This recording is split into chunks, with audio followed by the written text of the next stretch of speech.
of the good seed will grow. Where good seed is found, sister, keep on sowing the good seed. For some of the good seed will fall on good ground. The incorruptible seed is the infallible word. It bears fruit when it's planted in fertile earth. When you're sowing the seed, some will fall by the way. The birds from the sky will come and take it away. These people listen, but they're not receiving. They show up just to be seen, but don't be discouraged, brother. Keep on sowing the good seed. The fruit of the good seed will grow. Where good seed is found, sister, keep on sowing the good seed. For some of the good seed will fall on good ground. In a field full of stone, no fruit can be grown. When the word goes in one ear and out the other, it's gone. Many people are torn, they're being choked by the thorns. Life is squeezing their faith, keeping them weary and worn. They get the good seed, but choose not to believe. And you cannot make them change, but don't be discouraged, brother. Keep on sowing the good seed. The fruit of the good seed will grow. Where good seed is found, sister, keep on sowing the good seed. For some of the good seed will fall on good ground. Good ground is where the people are found, who will live by the word, who will lay their life down. But they're not left alone, because the thorns and the stones are still there, but they don't care. Brother, keep on sowing the good seed. The fruit of the good seed will grow. Where the good seed is found, sister, keep on sowing the good seed. For some of the good seed will fall on good ground. Brother, keep on sowing the good seed. The fruit of the good seed will grow. Where the good seed is found, sister, keep on sowing the good seed. For some of the good seed will fall on good ground. For some of the good seed will fall on good ground.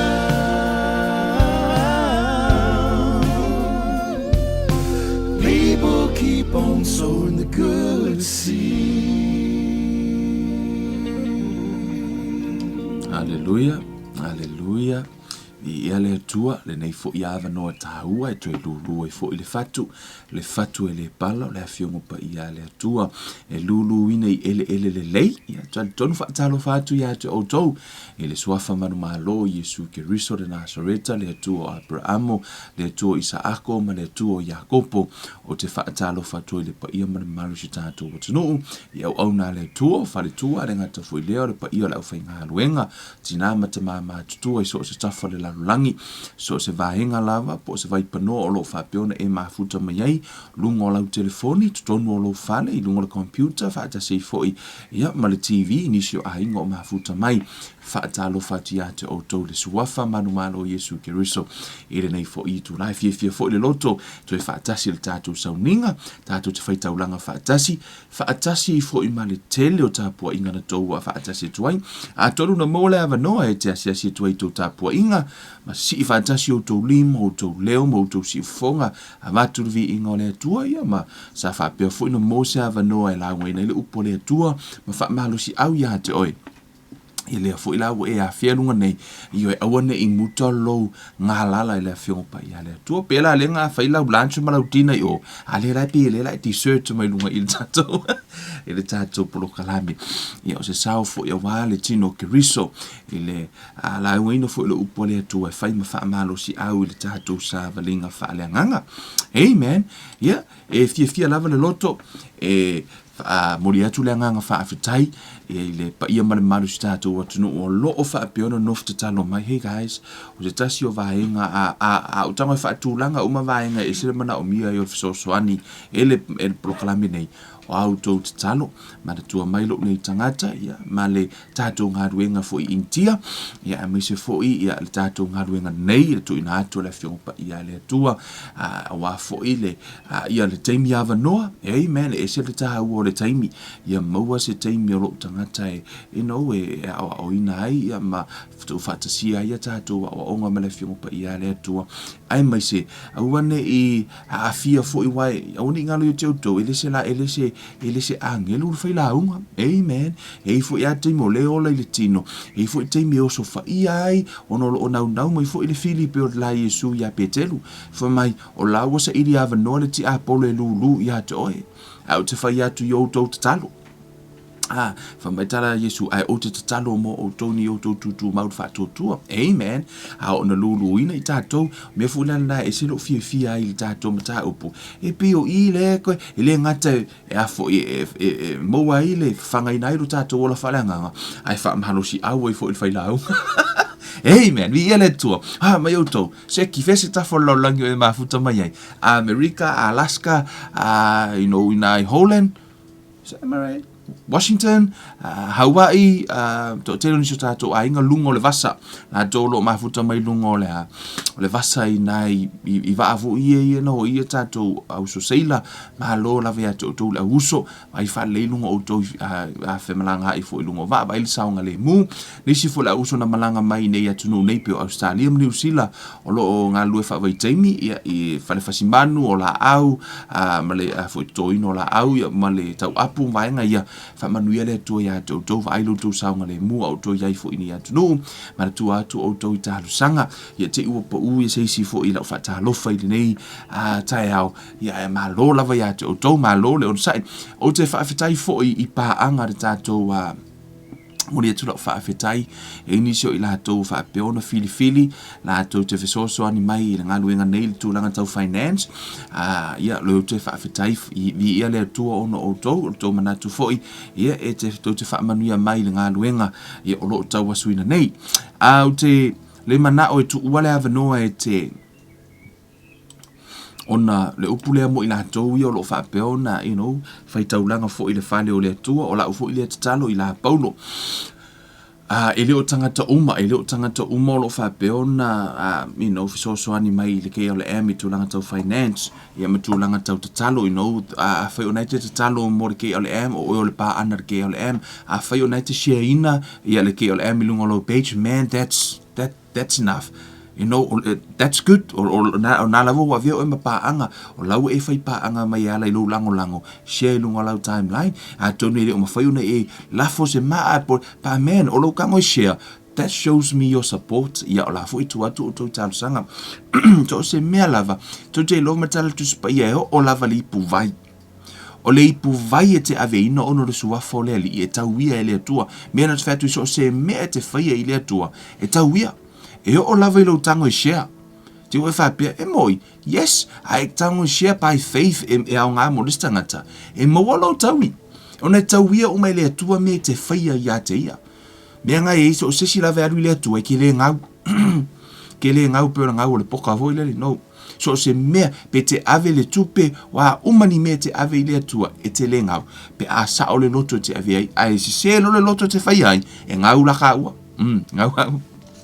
Hey, o si fa malosi mo ila to lo fa pe ona alafo mai fo ila to fiso ani le ta upu nei tama ba to se upu because faith comes by hearing e a ona e fa longo le upu le tua to make adjustment ase ha ono le ta tu te ola le olanga e alo fo ya ka wanga on fai amen ka wanga on fai ono masangi mai onga lo ke paanga amen aua tauna ona e faia au te mana o lavo to ya le upu le tua to e fa mana sia to make adjustment ono te mana o ia fua le upu na e ila foi ia mo se fua le fatu na e lulu ia avele nei mata upu po nei polo kalame o se ele e te tuto se fatu e to e fua atu a olea o tala le Paulo na faile e kalesia Filipi te mana o ia te o Filipi Paulo le kalesia na fiso ani le misiona Paulo le ala la tanga fa mtala to no telo taimi tatu te quoting al foi upu fo ile le fo mai a o lo atua na te fa ato ya te o to me uma to te mativai.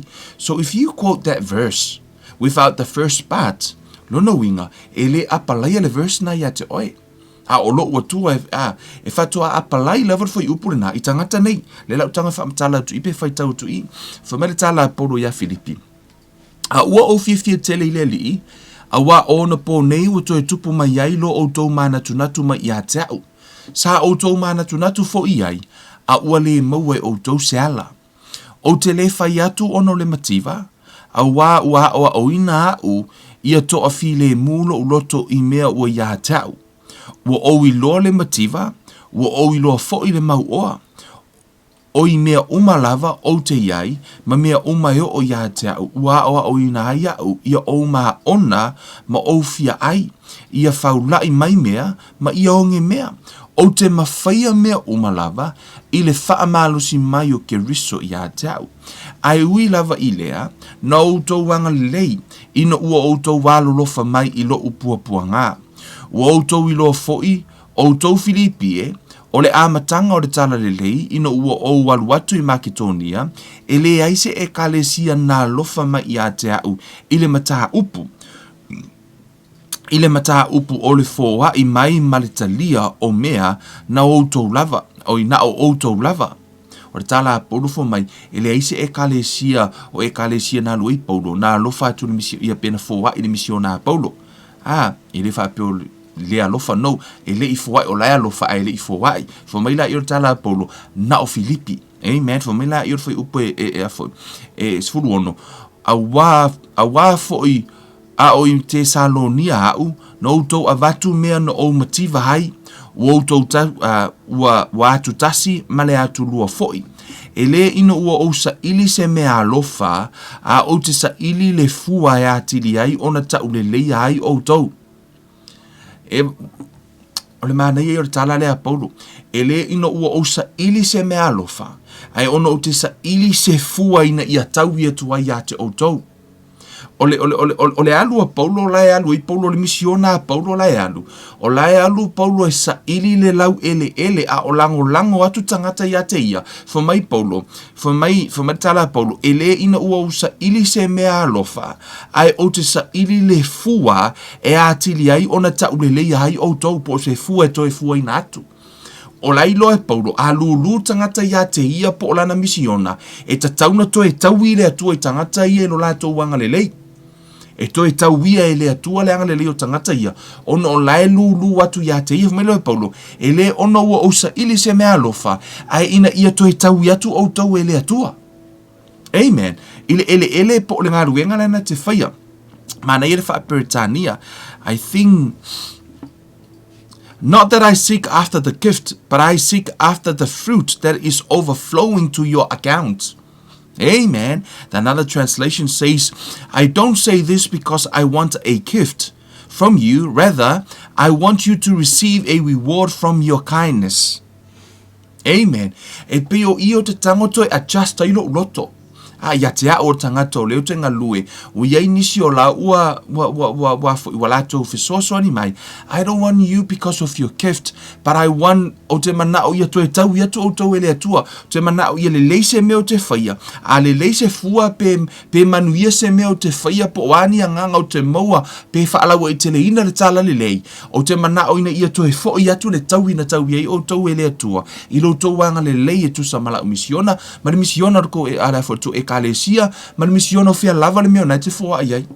Amen. Yo to fai ele tua o I lola ia uma lola foi upule fatua apalai lola foi upus valu mas fuiva foi mai a ua ia te au mea uma ua tele lava ua atoa mea ia te au ina ua maua ia uma ia epa feroti o mea mai atu outou o mea manongi le lei o le taulanga e talia male maalie I le atua o le mea faia male loto fia fia fa mai tala tuspa ia ai le loto fia fia e tau le leia le taulanga mo moko nito fa mai ai le loto fia e tau le leia taulanga pe maalia le taulanga I le atua ona fai mai lo la yo te talo a Paulo a o lo ua tua e fa a toa e ia te outou mea uma e matiti vai outou e tusa male faula I o lona vi inga ia ke riso Yesu a o lo ua tua e fa a toa e ia te outou mea uma e matiti vai outou e tusa male faula I o lona vi inga ia ke riso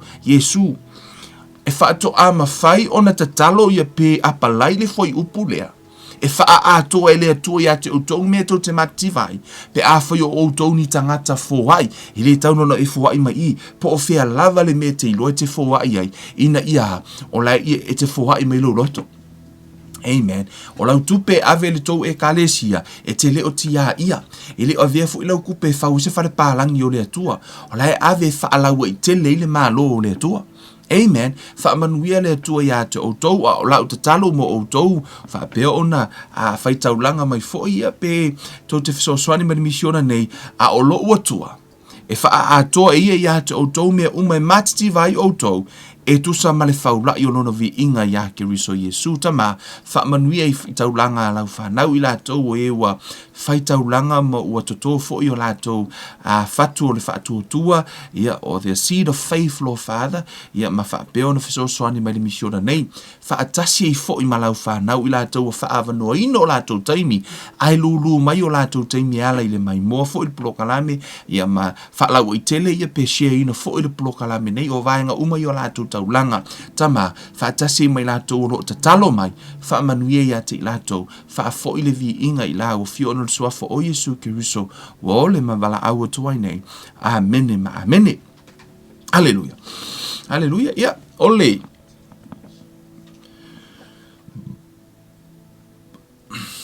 o tatou fa malosi ile se mafoufonga fo ore nei aso fa peona fe so soani mai ate tatou e ala ile a fiong pa ia le atua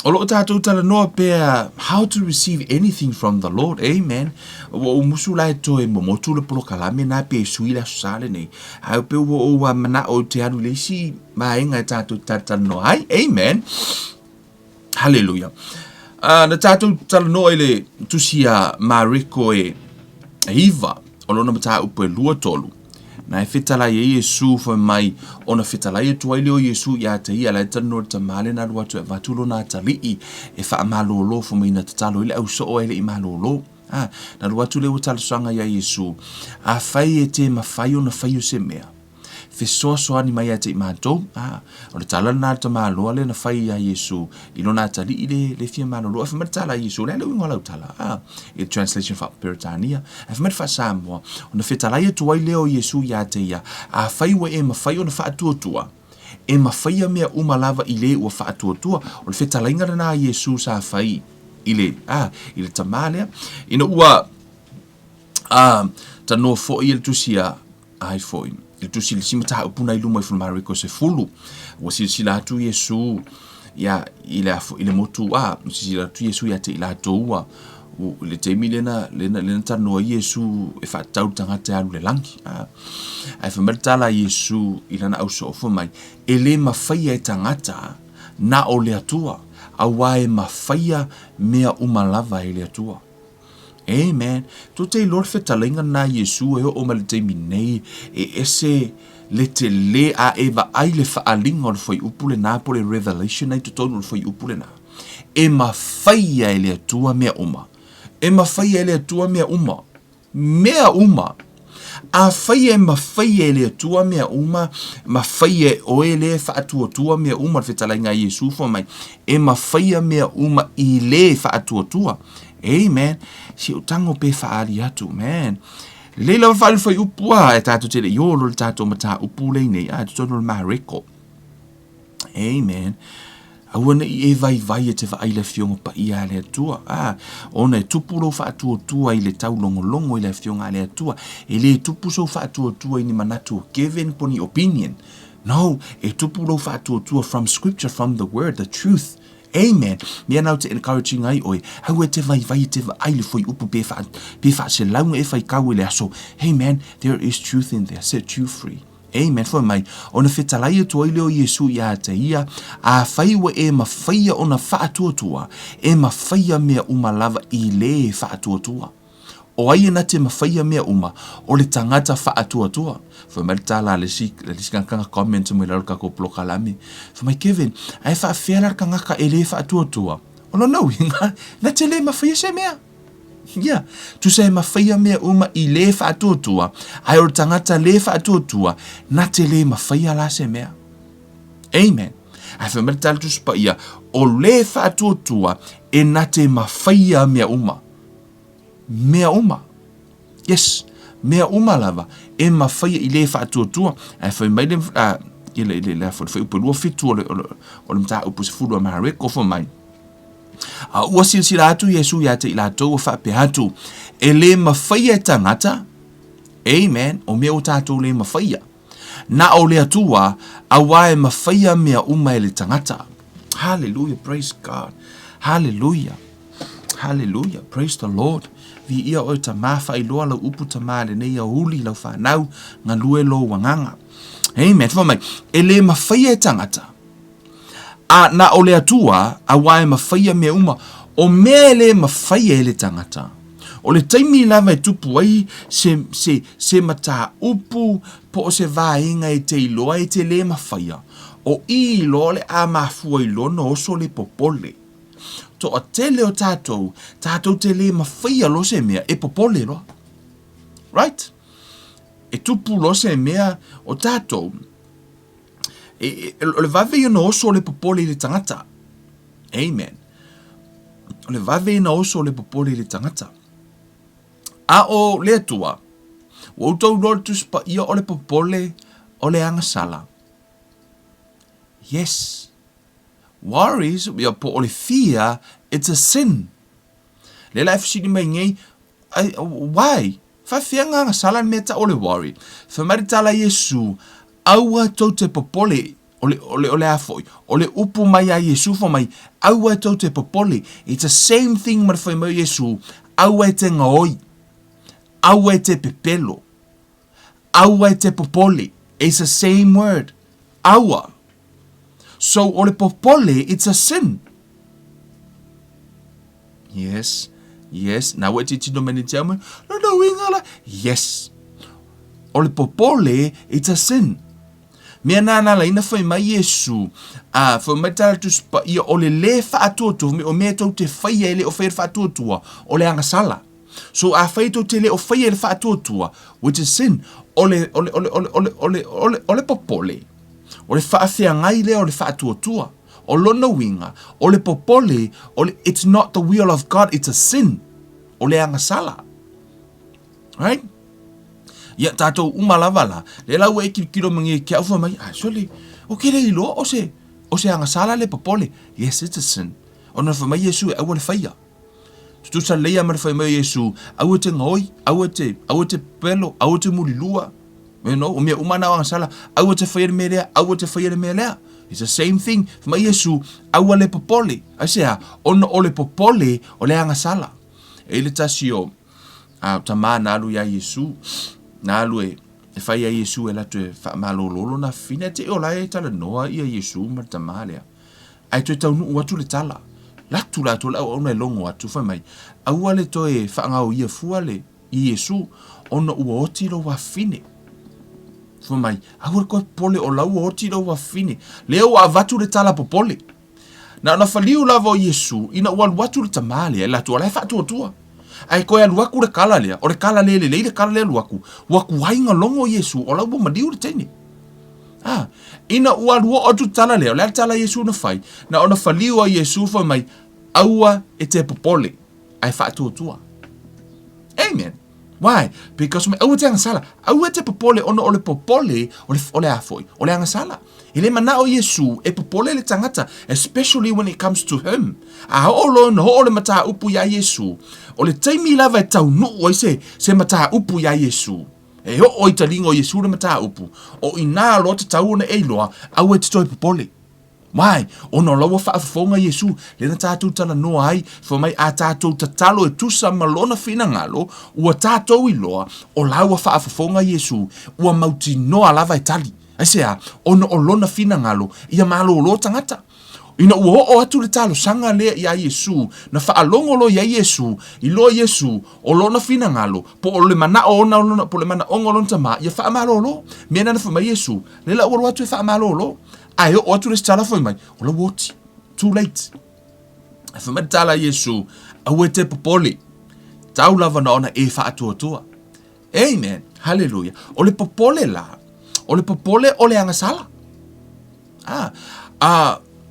Le la ki kira mga ke afo mai sori. Longa winga Kevin o ke mi uma lava yo ke popole me kupu.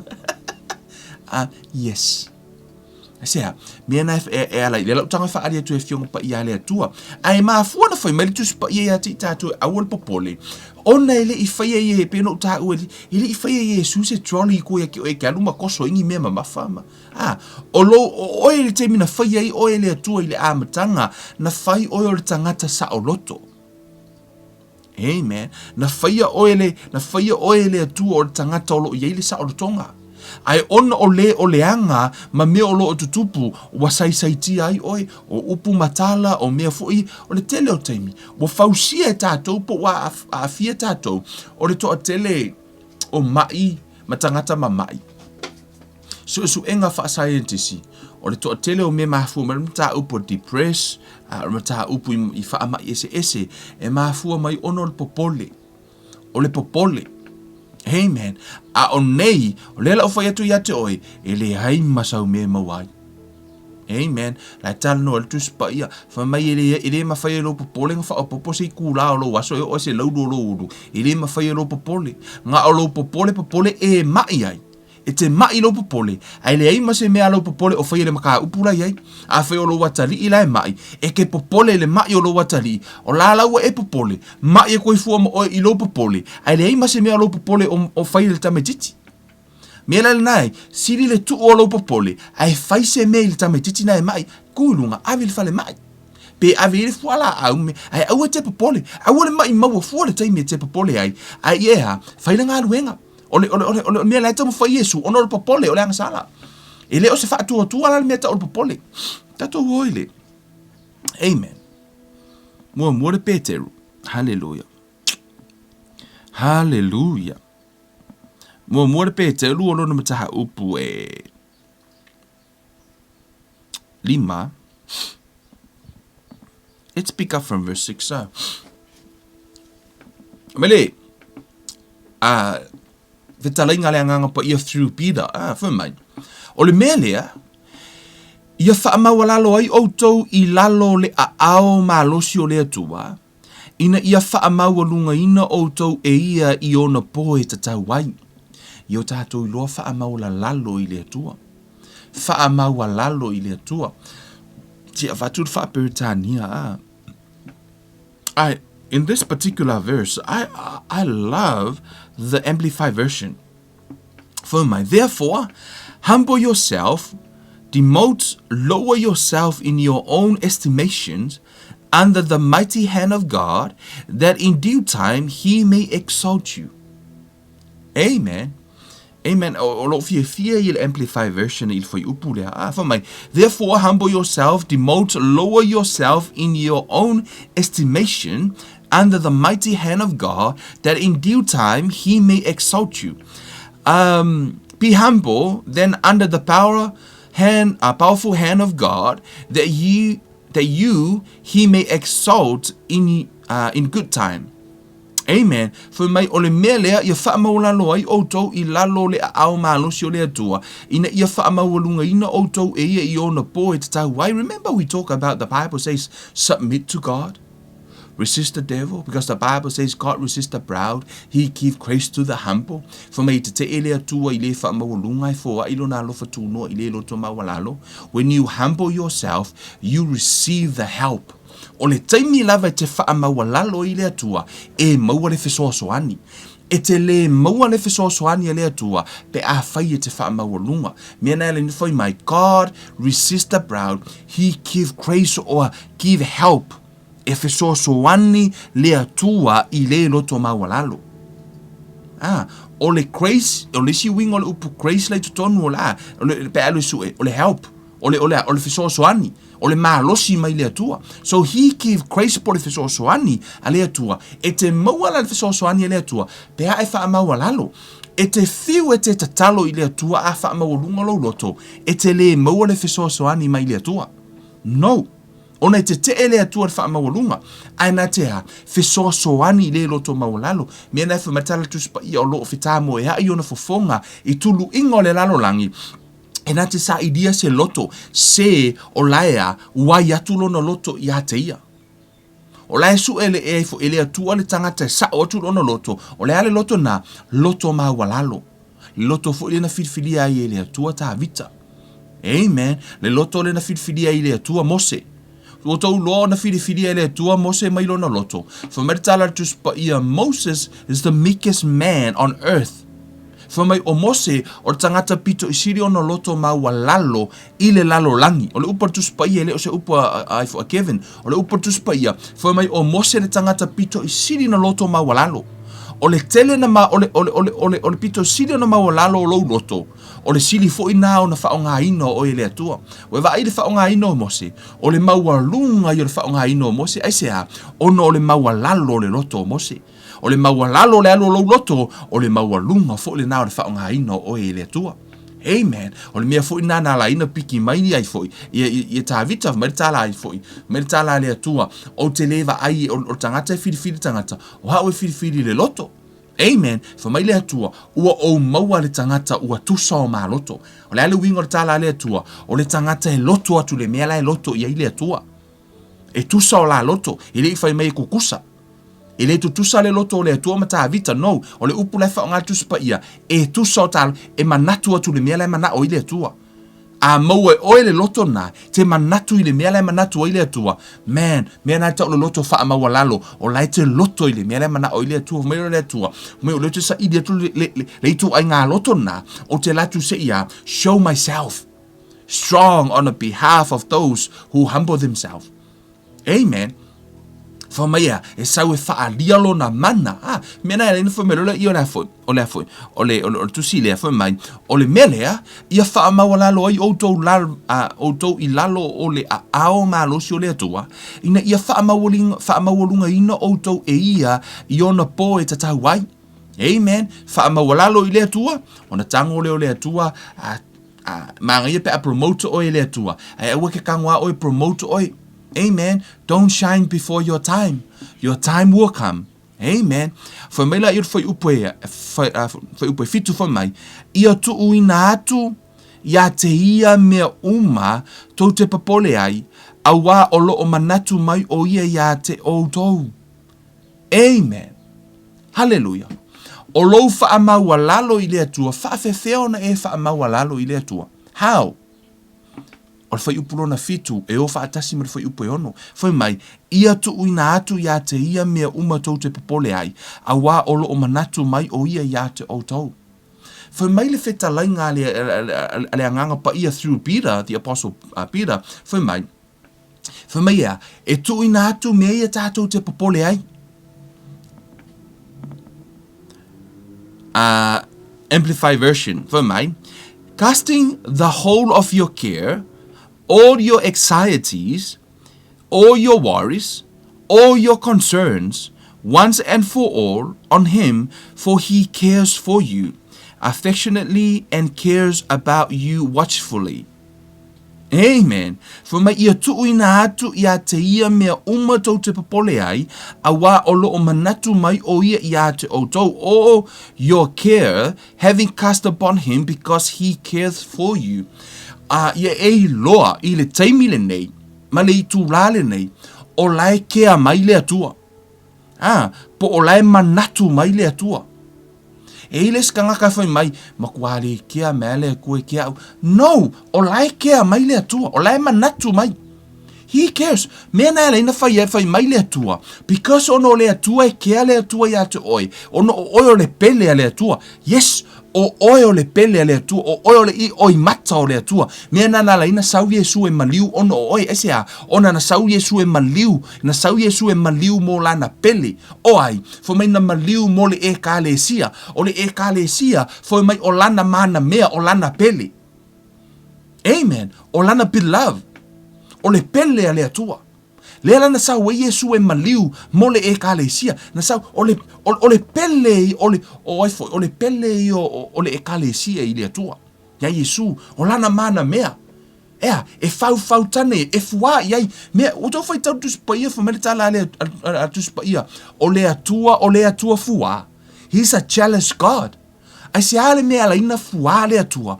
Ona e alofa. Whoever ai le fafine mo lona to'olua, ava ai atunga le fafine i lona to'olua, o lau talata no lona to'olua, i lesi teine, ava ai atunga i ai foi, ia le fafine foi, lele i lona to'olua, o lau a makangakango foi, lele kau au o rea kenge a, e oso le fua le fafine. Ai sea, e mafua na fua le fafine, ona e alofa i lona to'olua, a laua ese kangaka a laua a makanga alofa i lona to'olua, ona tupula i o le fua i lona loto. Fa pena fo ila le atua mena ta ua ile atua tu spa ia he's a jealous God po le atua fua ai sea ona va ai atu le atua e alofa mai le atua le ekalesia e va ai mai wa makanga fa asanga le ekalesia i disi ku ele o toe manatu atu le ekalesia te ia pe toe alolofa atu le ekalesia te ia aua ese le me wa alofa i le ekalesia le na lino toe amata ona toe apa mai Yesu i tono le ekalesia mua la le futono tu se fa alinga fai mai a wo tu ua le urua i alofa. Amen. O le challenge Yesu o le ti ngalo na loto o le ti ngalo na loto i le alofa me le ekalesia ai ese le me wa alofa i le ekalesia me na fa Yesu wo tu ua le urua i alofa.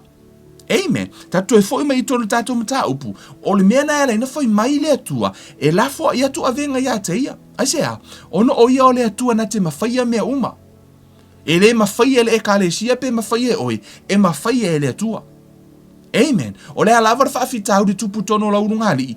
E te le mawhaia e lo to rua, e le mawhaia na rua fixinga, e le mawhaia le loia, e le mawhaia le whaamasinonga. Le se mawhaia, na o le atua e mawhaia.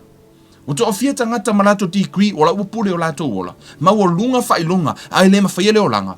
Asea, whamatala tuspa ia, ele mawhaia se tangata a o le atua na te mawhaia. Amen. E mawhaia ele atua mea uma. E mawhaia fo i mea uma i le talitonu. Amen. Whamela i ole, o le afo, whai upu mai, ia tu ina atu ia te ia mea uma. Mea uma. O lau whanau, o lau ngā lii, o lau ekalesia, o lau ngā luenga.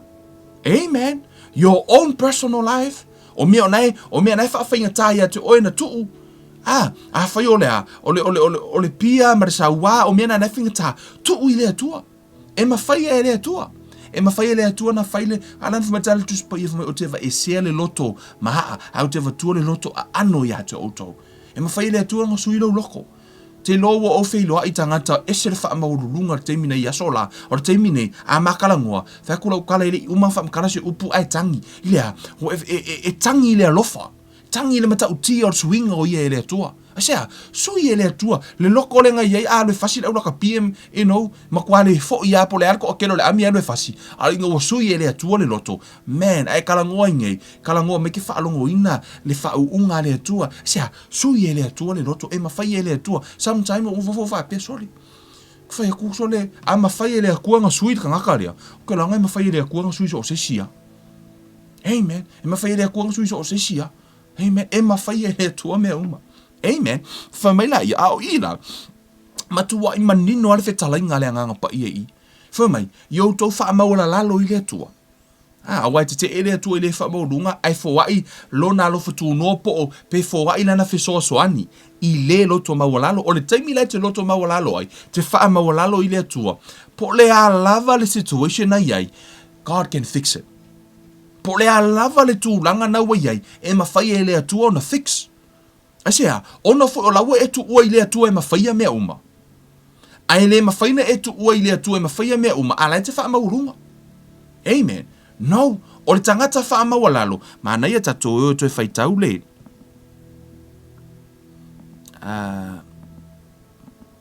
Guys, I'll read you the Amplified version.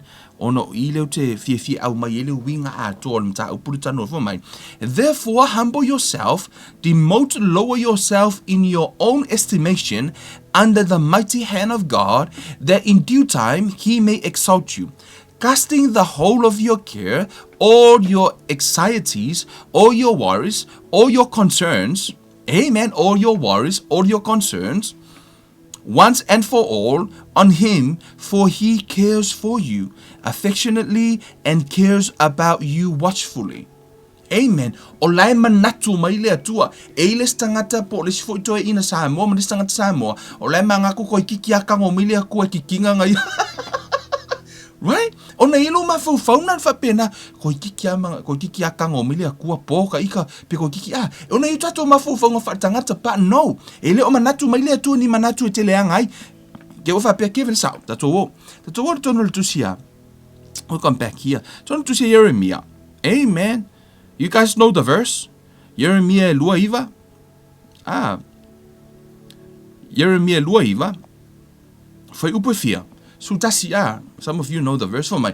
Awa o le atua le feta mai. Awa o a unei. Wo o ilo manatu wo o manatu atuai ia te outou. O manatu ile manuia. Ai le o le malaya. O lo fetalai mai ai Jehova. E foa ina atu ia te outou le unga e iai le faa moe moe. O lalai manatu mai le atua ia te oi o fetalai ngale le atua. O lai manatu mai le atua, fo mai, o manatu I le manuia, ai le o le malaya. Ele o kamo faile akua e ngau lau pisingisi. Ele o kamo faile akua e vakuse mai ake oi, wa e ngisi e umolofo e mai, ia o le mai fo inga mai le akua ea o inga ia. E ile si, fo I vaenga nga ua, ia o le whaletua si whaife aua, o le whaletua leo au nā le atua. Fo I ngā lue malosi ia si whaletua. Ai ke e wa stroke le, ia le whaletua, fo ile wa mai. Soli. E o whalongo ko ngā wa whaile, whawhikai I le atua, whawhitai I le atua mo le mai stroke, I wa tuu ina le mātou whaletua, wa malolo mai I le kele o whi au mga luenga, I le pisi whi au mga luenga, whawhikai mo le mai wa, se I malolo ai. E le ingi mai le atua, wa kou wa il kuspa ia o mai e mai ti Apollo. E le mai le atua, but I will never agree that. Doesn't matter po le ali fiolo, po a lavangi me o ka mwhai ka ngaka inga ia mawhaingo in line ma lako fiolo.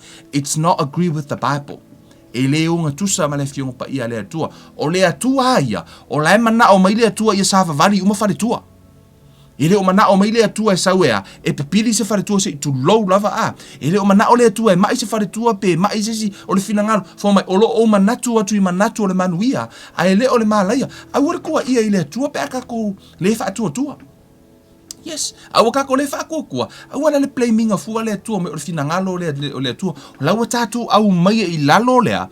Le finangalo o le atua. E o ngā tusa ma le meala I le tatu sa valinga. No, I don't think that's the right thing to do. O tātou au maia le atua I lalo tātou la sanga. O tātou le au sia le mea lema na o le atua. Yo tātou you know the Bible says much giveth, much require. O te leo lo I lor tu spaia. O te leo fo ina o le mea o le expect mai le atua ia te oi. A whaila o tupu mai I lo tino. A lai te le mea le te lor tu spaia. O lai loe le atua. O nai te lor mea tauna whai. So he expect more from you. O lai loa ele atua, o aso la, a tonu lai ki alo wola whale anganga. O le keimi anga kalo koi wha malolo o ele atua instant. A ina o tupu lo I loa tuspa ia. O la fo ila o expect mai ele atua. Wata tau ona e loa stand on your own feet. O la wai loa o ele mea tau na whai. A o na mai le tino. Halu o ele upo le atua. Halu sa irima wha atua tua ele atua. So he expect more from you. Much giveth, much require. So he require more from you. O le mea fuela na ya tatou o runga, amen, o runga la sanga la ile tua. Amen. Fumelo tala tuspa ia. Ma fe tala nga iPhone, ale tua. Lo ye manatu o manatu tua ia te auto, o manatu ile manuia, ele o malaya, ele o fa pio ka manga ku mele ku fa sala sisima, ma fa malaya pai mala fai no. Ka ilo ile ku al sia va nga a lo o tua le tono tuspa ia. He's a good God. The Bible says his mercy endures forever. He is good and his mercy endures forever. Ele lei le tua. Ele lei le tua. Ele ngi me le anga mai le tua. Amen. Ele lei le tua. O le tua. Ele lei le tua. O lo manatu ma ia e manuia. Ma o manuia. La manatu ma le tua e manuia ta ua. Ele o le malaia. Amen. Famai la io i famai. Ia tu ina atu ia te ia mea umma. Tau te papole hai. A wā o lo o manatu mai o ia te o tau. Lau tātou i lo o na manatu ea. Famai o te manatu atu i le manuia. Ai le o le malaia. Amen. Ai ia e loa. E ele mea le afo. Ele mafu anga ele na foi mai le atu e lafu atu. Fe lafu ai atu avenga. Amen. E nai ona nai tā ua fe upe vadu foi mai. I o tau whautauta. I o tau matala. Ona o le ua fai o tau mona fili o le ti Apollo lea. O lo o fe alu wai o ia e peo se le ona tangi. Ua sa ili se tasi e aina e ia. Famai le tala le tuspa ia, e la foa ia venga ma meo lo tātou popole ai ile atua se ha, ono o le o la ita mai atu oi, ne ti Apollo, la ita mai ti Apollo ia te oi. Ai se hale mea mafuina ita ti Apollo ia te oi. Wa le mawhai le ti Apollo o na tau fia oi mai lo walu ile ha, ile langi. Too late. O le aso na etalia Yesu, o la ua e alu le momolo wa vano langi, wana le mawhai ala na tau fia oi mai lo walu le langi. A o laua tau mawhai e tau fia oi mai whaamanuianga le atua. That's the best he can, is to stop you from blessing, be blessed. Amen. A la lai mana o le atua, e awa lavana i aisa ava no le ti Apollo ia te oi. E le ngato ua e sao le langi, a lafo e whameritala tuspa ia, e lafo metala le atua. Son, Kevin, lafo i mai avenga, ai moe le lei oi. Yes. O ele o mana o le atua, i lana whanau e moe e afoi. E moe fiki solo e le afo ngolo me le kelo me le mafau. Foi mai lafo ai atu avenga. Foi mai tu ina atu ya te ia mea uma tau te popole ai. A wā o lo o manatu mai o ia ya te outou. This is the Holy Spirit saying, o lai manatu mai le atua ya te tātou. O le mea na le na mana o le atua e lafo ai atu avenga uma. E lafo. O le lafo a i pēno ufa matala ina o le afo. Ia, pe o la wale ra. O lo tango lea lafo. A ona lafo. E ave ese mai o lima. E le o to ia te oela. O la oi oi lea tua. Pe o masani o whaonga hina le afo. Fate te ingo laka pi. O le teimi lai te ua ile polo. O le teimi la vai afo. La upasi kuru polo e kango hu ufo ilele. Ia mo ila ko ile. Yo oi kong mai laka pi. Pe o ufo ilele. Saka hu oi. O le teimi la vai e ke ua ile polo. Now, that's the gear. O ela la ile polo. O le ko se fulu lima le si au. O le ka mafai o mai pu e oi. Ese ha, ona o ela ile kea. O ela ile polo. O la ta mafai le ki a polo. Le la fo, le vaenga uma ke mon. E ka mafai o mai a e attack o ela ile kea. Mea na ala ina fai mai le atua ia te o le atua o ia o le wingi le ai masisi mawhainga mo o le kwa sao o le atua fe mai whetamo ea i ono fofonga le laulangi i o ai whekamo ea i fonga laulangi e me le mawhai le vaa le masau le whenua i le lafuinga mo le sao o le atua pasi la le pe le lafui le kea i le atua pasi le polo i le atua o le kaimi lava e maua i le atua le lafo, le polo. Au le koe poli, e le koe iai mangi ke mongi e koe anga e kuia ki oi. Mai le ifo mas ke mongi e koe fia. Le ifo si ke mongi e o arki a polo nga ke le fia tako inga le atua. I oi, e ke e le kua ai parpala ki a polo. Mai le mai maua i fo le kaimi o le atua. Mea na le nofo i mai le atua. Pasi ma le polo i a kea. Ano, ia i le atua, le kaimi e maua i le atua. Inga, nga maua la i le atua lea. Maua le atua le vi inga. Ai maua o le manu malo. Asia, ina e fa pe fulai. Ola wa sa o loto o asia. Ile o to e watu nisi, ile o to e waku ia afoi. Ile o ko waku ki Apollo ya ki o langa ile o ya ki o le kea. Ola wa ve ese mai o lima ola wa o ile tua. Ia o ka ko ilo uma, ia le isanga mem fa ile ku e po ele. E ve ke wa ai par pala ngai le ku. Ile isanga mem fa ile tua. Ora mela na, fo mela mena ela ina fa mai le tua. Son, cast me your cares. For I ke o le te manatu atu ya te o le te manatu alo fatu ai a faila o oe o na lava ke ngofo mau u pili mau e kara fu ke le ave ile tua o oe la le take da ki Apollo why a le fa metal tu spa ia io to fa auta io o to matala ona ole wa fai o to mona fili o lo ole ti Apollo lea o lo o fe alu ai o ia e pe o se le ona tangi e sa ili se tasi aina hia e sa ili se tasi o la fo e ferua ile ki Apollo e su e po ile klisianga o la e nga ia le polo ele pasia pa un orka ngaka e mafaingo nga ainga nga te sa ia o le tangata ea o la alu waku ki Apollo nga ke le i avea lea nga ke le i castinga e se nga pe ave se le kea mai a te ia pe cast le popole va ese uma meia o le teimi lave te popole ai maua o le depress fa solo tu ena sa press ia male a inga o le au depression ia mala inga la oppression yo la wa inga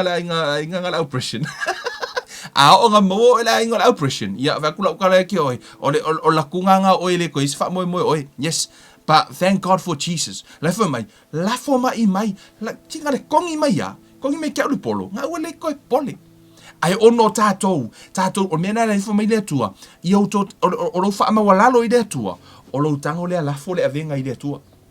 That's humbling ourselves before the Lord. What tato fa pia ifo. Ele mafai e given sa step i. Oh, okay. God, ole mafai e lau kama. Ma ele mafai e lau kama lea. Kango me le polo lea. Laku ole pili le tua. Ngai au pili ya. Jesus. Sa mafio pio. Ka whangau le Yesu. Ka e kare sia le Yesu. Ka fixi whakakanga Yesu. Lele ia lau pasi voi lele. Ngara ruak kol mele ngai. Yesu. Ko inga le mo ka whare ko unga kore kare sia le. Pasi ko inga le. Oi lava nga fafikau ya. Afer finge ngai afu. Lo to dua ngai fafikau li luai nga. De tua kango merko inga re fixi for. O manga kuai la io o aso fenga renga litio Fenga renga litio. Ke le anga o faikau vo ile faikau mo me notice Matu mo me fasal longa vo. Hei dan fasal longa fon tatalo fa pia tu fo mai. O le asa o avenga mamafa ye e sauma au mai ile fon tatalo. Talo ile au ia au finga renga fa mai I o tato o mai le fasalonga fai dunga le kio ngai o ka o read sorry o ko e kauro lo ma fo ile sko inga nga vili ku o vo fa mai o longa ko o luor fa fi ka uli le nga umma o fai ka ngol no to fa ku ia va ai o to umma ia tama a fa o fa fine nai fa fa fi tauri alu ma mo lo to luor fo ka karo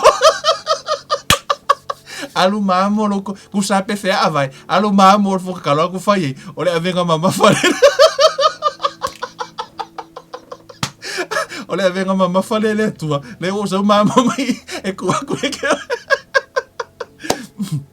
alu winga la tala ole ala va se fa fita hudi fo me le tala tu spa ia au e te popole ai la fo ile tua la foa oile tua ole le o lo paspolo ole le fo inga olea ele mau aku ki Apollo ele mafai ti Apollo na fai avia o matakit mele na ina fa mele tua humble yourself pe fa ma walalo ia fo tato ilumo le tua ona tato tu ina tu le o meu tato pole wa ole manatu mai le tua fo mai la ia yo to fa auta amen. Ole mana ia for my be super vigilant because your opponents the devil has a warring lion ele o se lion for my has a warring lion e pe o se leona o la fia pe o se leona ele o se leona o la fia pe o se leona o Yesu o io le leona o Utah he is a lion amen o Yesu o io le leona o ti Apollo e fia pe o se leona ai le o se leona for my o la felua e pe o se leona tangi o sa ili se tasi e aina io which mean e ye tangata ele mafai el ti Apollo ona aina o ai o tangata o lai ka lafo o lako avenga ile tua kanga kana nga ele mafai el ki Apollo o nga fai matake asea o nga ele o yengi lako kea O la kou kea umala oi le atua. O la tau whanau ave i le atua. O la tau ainga wakasti le atua. La tau pisingisi wakasti le atua. O mea wakasto mai le atua. Mea nai whamarita tusupa ia. Cast me all your cares. All. And all means all. Yes, o le mana onga le nao le atua. Ina ia mawhai o na tātou lafua i lava tātou avenga ia te ia. Asea, o ia o le atua na te mawhaia mea uma. Mea uma e le mawhaia le tangata, e mawhaia e le atua. Amen. Hallelujah. Whamaila ia, i o tau te e atu i a te ia. Ma ia mausali o tau i le whaatuatua, ina ua o tau i loa, o lo o tau whaatoa ina ia lava mea ti ngā i lo o tau au uso o i le lanolangi. Amen. Whamataratus pa i o tātou i te ele ti Apollo, whaafewheo no tātou te ele ti Apollo. The Bible says submit to God. Resist the devil. Amen. A ona e pipi i le atua, malafo uma avenga i le atua. That means you are submitting to God. O laua e submit i le atua. E whaile mea na whai mai i le atua. Whai mai le atua e vaku piri, a vaku lau whangau, a vaku umalo a inga, o lau e kālesia, whawhi ka uli o mea umalawalo a inga, o mea of my own personal life, e ave umai le atua. The moment you release it to God, amen, now, a o nga e lakur ki Apollo, e le se mea ki Apollo wai, whamaritala Yesu. Let me give you an example. Wale ai se mea mutul fetalainga Yesu for my, the ruler of this world will come and he has nothing in me. For my, e sau le foi, le perenicio le nei lalolangi, ma ele ai sana mea o ya te au. Ele ai ma se mea la kurki Apollo po se kea o ya Yesu, la kurki Apollo ka wataki Yesu, o ka upopole Yesu asia, because everything he released it to the Lord, to the Father. O mea umalava na lafo Yesu i le tama. Mea la nai ala ina latur ti Apollo. He has nothing in him. Why? Ele ei ma se mea o ya Yesu e la korki Apollo kam fai attack Yesu. O la ya Yesu asea. O mea umalava. O release Yesu. For my Lord Yesu. For my the ruler of this world will come and he has nothing in me. Amen. How many of you know you can say the same thing? And if I appear to Kevin, the ruler of this world will come and he has nothing in me. Why? I release everything to the Lord. My ministry. Amen. My life, my family, my mother, my sister, everybody, my wife. Amen. My work, my business. Release o mai le tua. Wai tutupu me tupu. Just release to God. Amen.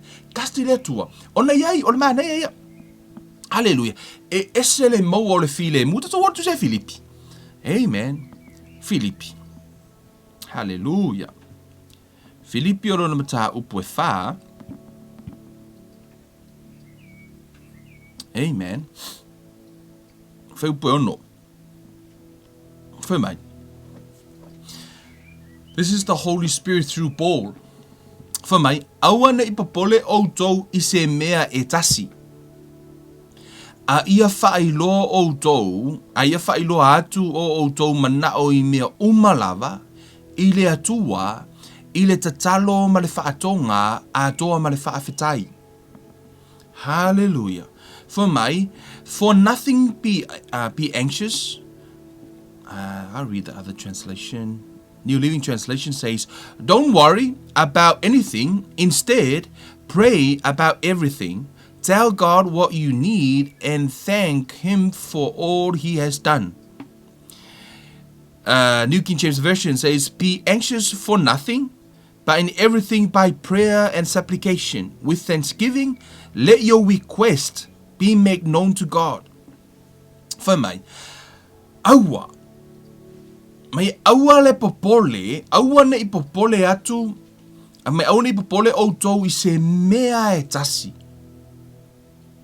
Even one. Se mea e tasi. Au e te popole I mea. Umaina o lisi unga. Popole I le mea ai koke ai. O mea koke ofuai. O lava. O lau pisinisi. O mea umafa mai. Au e tau te popole I se mea e tasi. Yes, anything. Even one. E ona o le popole, it's a sin. Mea nai whamaritus pa ia, aua le popole, mai Yesu, aua le popole, aua le ngoi, it's the same, aua means aua. Amen. Aua means aua. aua le popole, fa mai la ia, aua nei popole o tau I se mea e tasi, a ia whailo atu, e le whaapea la e a whaino le me, e tauna na aua le popole, no, aua nei popole, ai whaile mea la I tu atu, ole ha, ole whaailoa, tatalo, whaailoa fa mai, a ia whaailoa atu o tau manao I mea lava, I le atua, everything, your cares, everything, yo tau whaailoa I le atua, I le tatalo, ma le whaatonga, atoa ma le whaafetai. As I say before, tato mataha upule nei, e ma whaia I le atua mea uma. Amen. At the same time, for me le tala tuspa ia, e ma whaia I le tangata whaatua mea uma. O le tangata whaatua la, o oe mahau, o lau ngā ruenga le whai, o le aue te popole. To o tele foi tangata, o laua uma o na lafo le avenga, a o la lava e popole. O lona winga, e tele o usita ia le fionga pa ia le atua. The Bible says, don't be anxious with nothing. For me, aua le popole I se mea e tasi. Hai a whailoa uma mea uma I le tatalo. Aua le popole e tatalo. A whai o se, waue nofo I nei New Zealand, ai longo mai o Samoa, ia whateta inga, ia polo o tina o laua mai. E le ma whai e lo popole mai, lo ki ngā laua mai, se longo winga la, se whale mai, pole ale mea la, ia la mai mau I fua le, o le la kakangi I fua ngā kai mi fo I le, moka mawhau fo I le, wa matano fasire, ai le tatalo fo I le atua, e le pu lo lima fisosoani, o wha lava ua malolo ai, wha malolo atu ia, lo tina I Samoa, so, lala ule I se popole, ala ua lafo I le atua. Amen. Nga umala ia, ngoka moi file mualai, o le mana ia, o le tau, o le mea na, mai fo lai lalo I fo upo fitu, fo mai. Fa mai la ia, mai, o le manuia fo I mai le atua, pe a e whaia le mele ilunga atu, aua te popole, a e te talo. E umalona, aua te popole, a e te talo I le atua, fa mai la ia, fo upo fitu. O le manuia fo I mai le atua, o lo o sili lava ia I mea uma, e manatu I ai, o le leo ina ai o tau loto, a toa mo tau mawhau I a ke riso. O le manuia leo le atua, e na te leo ina lo mawhau le alu solo por alme o kupu I a pai mala fai, le mafuinga e popoli, e leo ina I le file emu, e leo ina I le atua lo loto, e ke moe le leia, Asea, ole, that's the way beno fai atu, a e mana o I le atua e tali au talu sanga, ia e follow le taita inga le anganga o le atua, a umalona e la foa, se avenga I le atua, aua le koe mai maua o mawhauwhaunga le lei. Ngā laua whai me lotus pa ia ea, moe le lei, ma e mawhauwhau le file mu, anga koe ka o mai lalo me ke mawhauwhau mai la ia, le au soe, o le toi upu le nei, o mea uma ua moni, o mea uma ua tau le leia, o mea uma ua tonu, o mea uma ua mama, o mea uma ua mātongo fie, ma mea uma ua longo le leia, a whaifo o iai se mea le lei, se amio le lei, po o se tasi mea e vi ia o tau natu ia lava mea. Amen. O mea le lei ke maa ngaku ai, au e koe maa fau I mea le anga. Na o mea le lei ai e tā ua mai, a o lo va pe o la ua whaiaku ia paimala whai o lea la o la ai ka lafu e di mafe o lo I ka lafu le la ave o fal pui. Wa vaku le kusi fa fe la ave o fal pui pe le fe me le ngai. O le taimi lave o mana e la fo ai le tua e ma fa lo fa pe. Ia o le atua na te o ia alofa mai a te o lo manatu mai ia peke ua kangole akua a fo kongi pay off le lima fenga ia peke ua sui ele atua loko kangakala saungia ele akua se awala e mo se kupe o lo wa matana e ma fau I merelei na o toe au mai le tuspa ia le ta iala e ke mo e file mo ai a fe o se mai u fa yakule fa mai ia le ko lima so umane lo fo mai ko lima so le o le ko ingo umalonga e la fo inga ile atua mo lo fa tua ko kakalu prayer for agreement wa lafo mai le tua ko mai lo mai ia pe ke o ku fo ila so wala fo mai runga umololo ko inga las falele ya ku ular ka ko papa kiu e faila so la fo las falele va so le wa o kwa la o ko inga wa makanga suyo to mafo fa o lo kasti le tua ma le fa tua ala wa mata no to mafo fa i me sidi i me luma aku o to le o itala no fo na afo sa fai mai tangata popoto ala o to wo le upo le tua la fo ai a o le popole ai mo mo le amen. Asia, ono lo sa ili wai, o lo na tutupu me e lo tatu o lo mo soifua. E ile ska ngaka, makwale mafayanga moi. Makwale mafayanga moi. Yeah, te lo wa o ngingo o moi, e fiu ka ngaka fofong e afo, e fafangwa makwa manga yana o moi. La ngolo ke moi fide mu, ele mo se me ke popole. Waka whaka ka ingari ngai mea, o le lafo ai o awenga i le kua, po le a lava re keno mea, ma kua i o ka moe file mu, hoko mga kua fo i pekelu, ma kua fo i pekelu ma le sa loka i kon whan pui pui, whamere kara kuspa ia, o lawa sa uni, o le awhasi yoti le aso so ai, guso le la awe ka mo pekelu e sisi le aso le so ai, a whamere kara kuspa ia, nga moe, sa moe, wa iai se ka ngaka ua i lo o ia la au ki kai au ai moe, moe le eima se popoli. Right? Makua i moe file mu pe kelu ia sea. Makua le popole pe kelu le oki la sa kai au. Amen. Or ko inga moe ka ko. Awe ke popole fu pe fai me o e ke oki kai au. Ele e se me la popole fu. Makua moe pe na moe pe kelu. Angale lu aku le angelo e afo lu luma ele ngof ele ke ime ngok malo pe kelu. Fo me nga sau fa fo pe yo le. Fo me fa pe nga o sanga miki. Le ke me nga sau fa fo. Makua moe file mu. Le se me popole le ma fo fau. Sea makua i moe le. Sea wala fo ai uma ile tua. Nga langele nga ia moe. We vai fa ya ko ia le la sisi kai au. Ai alu moe file mu. Me ana ta o tangata. Wa matua i confidence. Le tangata wa matua i mautinoa o lona ola. O la wai au ile tua. E pule ile tua. Amen. Fa pena tatou. Cast all of your cares. Pasi ile tua. Kau ai ile tua. Asia, langa o lona fina ngalo. Amen. Ele ko kare fa mai. Ia, langa kaku fia fai ka vingi ile tua. Hey, ele o Kevin ang kusir kuspa ia. Ole anganga ole tua. Fa mai ile tua. E cast me your cares for I cares for you. Fa mai ile tua ela fo ia tua venga. Ono la manatu mai.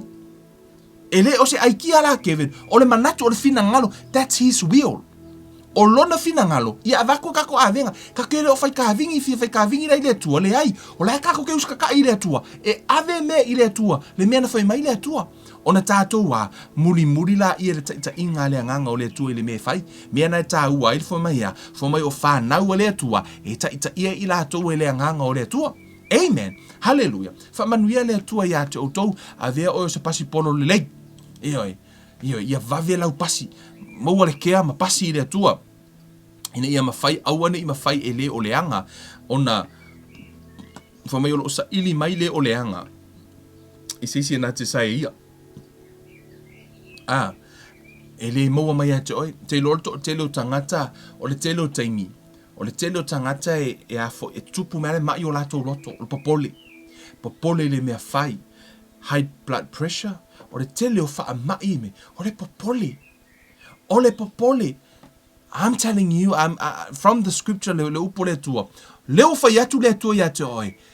Tina, tama, uso tua fa fine, ole ala, oke le popole pole ale mea ngai kupu. Aua te popole. E ma faia e le tua mea uma. And that is great news. Famai laia, e ma faia e le tangata, famai e ma faia foi i le whaatua mea uma. Tau, no e whaatua i le tua. La folo i le tua. Whaatua i le tua. Nā te mawhaia mea uma. Aua le koi popoli. Ai moe e file mu o ia. Ioi, vaisau mea ai, vaisau askuli mea ai. May enjoy the life. Ioi, ata o ia. Wale maanga i o leolanga. Ese le maanga i o leolanga. Ese le maanga i o leolanga. Po ai lava fia fusu mea ka ika. Ole maanga i o leolanga i leola. Ole maanga, kake le popoli. Mai mau fura kei me popoli ai. Si ngai fuolo kaudu. Oi, singa yo maka nga vai kloro. Pe ole wisdom. Ai ole maanga i ole hafu ngone mea. Ole o langa i leola. Fa manu yele tu ya toto awale popole e stasio le fa uma tu tinonga le ma o fa anafi ma stasio fo o tali fa le nganga nafi. Ye ma hawo fo ile. Mahau e mate, whain mako pasike ki, maka kalangoa le whionga pa ia le atua, wha mai sori.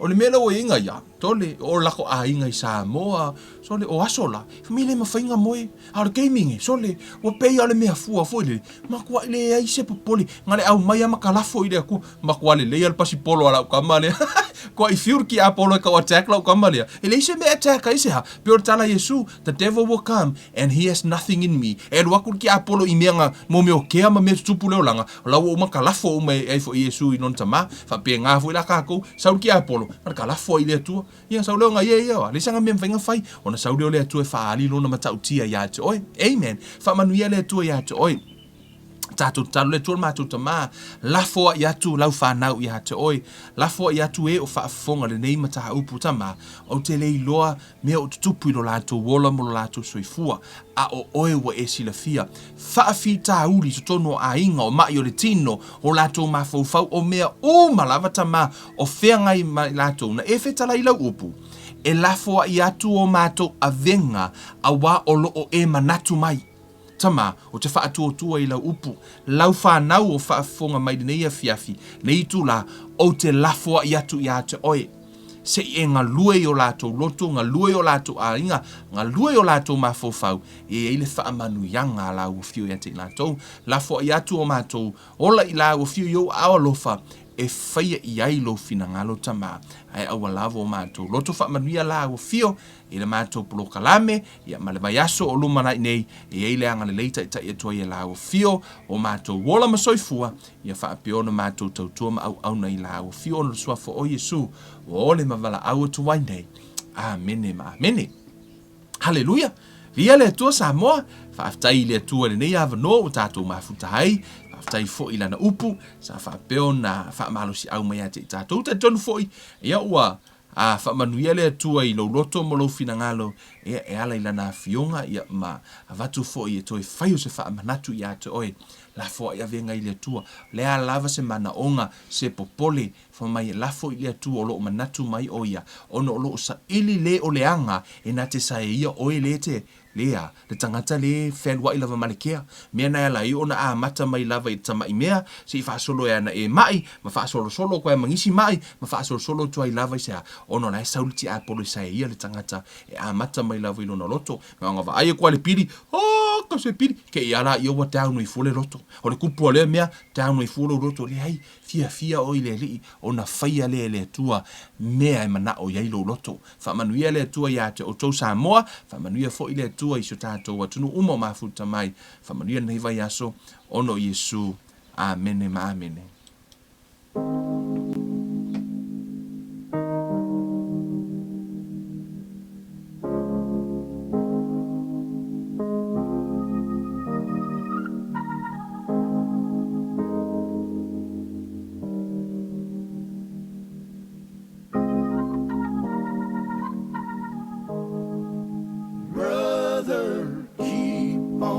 Sowing the good seed, the fruit of the good seed will grow. Where good seed is found, sister, keep on sowing the good seed. For some of the good seed will fall on good ground. The incorruptible seed is the infallible word. It bears fruit when it's planted in fertile earth. When you sow in the seed, some will fall by the way. The birds from the sky will come and take it away. These people listen, but they're not receiving. They show up just to be seen, but don't be discouraged. Brother, keep on sowing the good seed. The fruit of the good seed will grow. Where good seed is found, sister, keep on sowing the good seed. For some of the good seed will fall on good ground. In a field full of stone, no fruit can be grown. When the word goes in one ear and out the other, it's gone.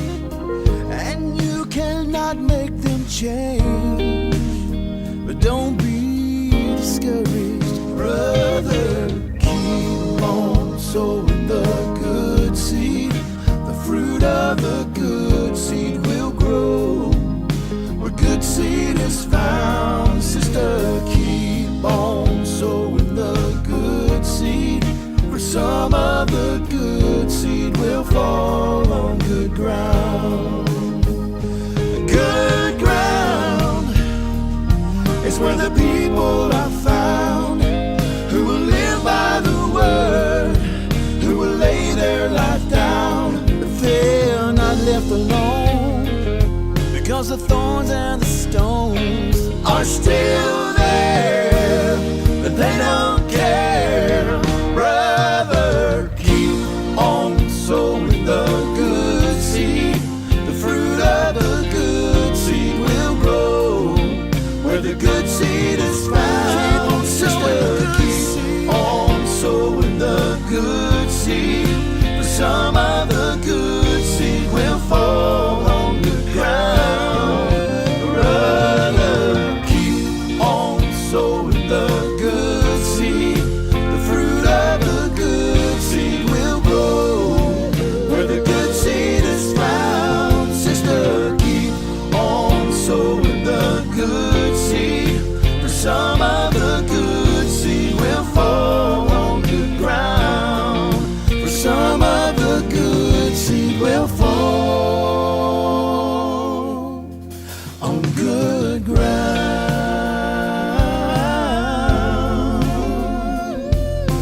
People keep on sowing the good seed.